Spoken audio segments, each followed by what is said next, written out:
Shalom Bapak Ibu Saudara yang saya kasih dalam nama Tuhan Yesus.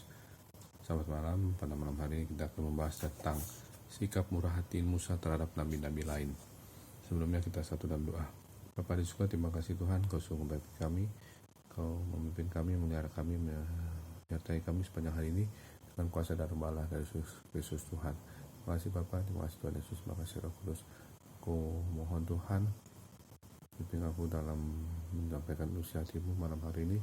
Bapak Roh Kudus, dengan menyatakan firman Tuhan dengan kuasa-Mu, dengan kuasa darah nama Allah dan Yesus Tuhan. Terima kasih Tuhan, Kau terus menyelamatkan aku dan menyelamatkan kami semua Tuhan dari segala roh-roh jahat, roh-roh kematian, roh dunia mati, roh sakit, sihat tenung, tumbuh guna, roh maut dan kalanya maut, malaikat maut, sebabnya kita apapun, termasuk COVID-19, varian apapun dipatahkan kuasa dan nama Allah Yesus Kristus Tuhan. Pimpin kami Tuhan, aku rapi aku dalam tulis kemudian syukur. Amin. Kita baca di firman Tuhan Bilangan 11 ayat 25. Bilangan 11 ayat 25 demikian firman Tuhan. Lalu turunlah Tuhan dalam awan dan berbicara kepada Musa. Kemudian diambilnya sebagian dari roh yang hinggap kepadanya dan ditaruhnya atas ke-70 tua-tua itu. Ketika roh itu hinggap pada mereka, kepenuhanlah mereka seperti nabi, tetapi sesudah itu tidak lagi. Ya. Jadi di dalam Bilangan 11 ayat 25 ini Tuhan mengangkat sebagian dari urapan Musa dan menaruhnya ke atas 70 tua-tua. Ya. Ketika 70 penatua itu menerima urapan yang sama yang ada di atas Musa, mereka mulai bernubuat. Ya, kita membaca lagi dalam Bilangan 11 ayat 26 sampai 28. Masih ada 2 orang tinggal di tempat perkemahan. Yang seorang bernama Eldad, yang lain bernama Medad. Ketika roh itu hinggap pada mereka itu termasuk orang-orang yang dicatat, tapi tidak turut pergi ke kemah. Maka kepenuhanlah mereka seperti nabi di tempat perkemahan. Ya. Lalu berlarilah seorang muda memberitahukan kepada Musa, Eldad dan Medad pepenuhan seperti nabi di tempat perkemahan.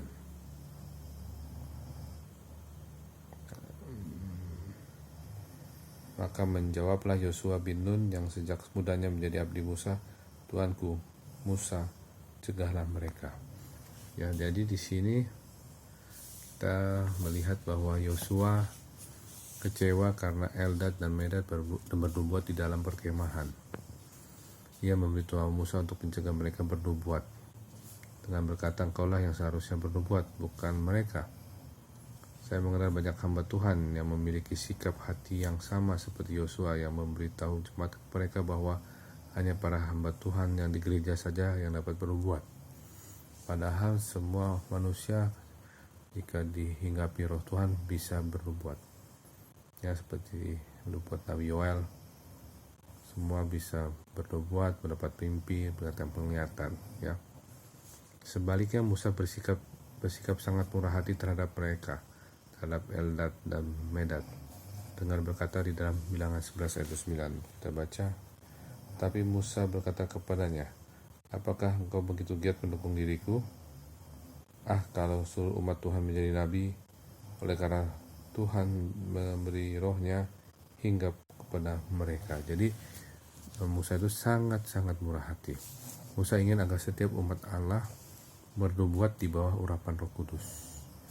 Kerinduan seorang hamba Tuhan yang sejati adalah melihat setiap jemaatnya berkembang dan bahkan maju ke tingkat yang lebih tinggi daripada yang telah dicapainya. Seharusnya tujuan daripada guru adalah memberi segala yang mereka telah pelajari selama 2 atau 30 tahun misalnya kepada murid-murid mereka. Dengan demikian, murid-murid mereka akan mampu membangun di atas apa yang telah mereka pelajari dan mencapai suatu tingkat pemahaman yang lebih tinggi daripada guru-guru mereka. Di sinilah perlu urapan dari Roh Kudus, karena Roh Kudus ini adalah Roh yang memberikan urapan nubuatan, urapan penglihatan, dan urapan mimpi-mimpi, ya. Dan seperti firman Tuhan bilang, kita diurapi Roh Kudus menjelang sampai hari penyelamatan. Jadi kita dapat urapan tuh, urapan kehidupan, urapan umur panjang, urapan kesehatan, urapan dikaruniai kuasa untuk melaksanakan tanda-tanda dan mukjizat dengan kuasa Roh Kudus di dalam nama Tuhan Yesus Kristus Tuhan. Amin, haleluya. Mari kita berdoa. Bapa di surga, terima kasih Tuhan, Kau sungguh baik bagi kami. Terima kasih Roh Kudus memberikan rema firman-Mu pada malam hari ini. Urapilah kami Tuhan dengan kuasa darah malah dari Kristus Tuhan. Tubuh roh kami, pikiran perbuatan kami, udah kami kaki dalam firman darah malah dari Kristus Tuhan. Allah Roh Kudus, tolong kami Tuhan. Kami mau tidur, biarkan kami tidur pada malam hari ini, bangun besok pagi jam 4 jam 5 pagi dengan tubuh disediakan untuk melakukan saat teduh. Memang Allah Roh Kudus menguasai alam sadar bawah sadar kami dalam tidur kami yang tidak ini. Kami telah roh kematian, roh dunia, roh mati, roh kematian mendadak, roh henti napas, jantung, sesak napas, roh demam, roh sakit perut, dipatahkan kuasa dengan nama dari Yesus Kristus Tuhan. Kami mohon di dalam nama Bapa dan Roh Kudus dalam nama Yesus Kristus Tuhan. Pimpin kami Tuhan, genapilah firman Tuhan, peliharalah nyawa kami sebab kami adalah orang Kau kasih, dan selamatkan hamba-Mu yang percaya kepadamu. Aku tidak akan mati tetapi hidup, dan aku akan menceritakan perbuatan-perbuatan Tuhan. 118:17, pasal 116 ayat 9. Ya, Engkau telah meluputkan kami daripada maut, dan mata kami daripada air mata, dan kaki kami daripada tersandung, dan kami boleh berjalan di hadapan Tuhan di negeri orang hidup. Karena panjang umur dan lanjut usia sejahtera akan ditambahkan Tuhan kepada kami. Terima kasih Tuhan, dalam nama Bapa dan Roh Kudus Yesus Kristus kami berdoa. Amin. Terima kasih, Tuhan Yesus berkati. Sampai jumpa besok malam. Shalom.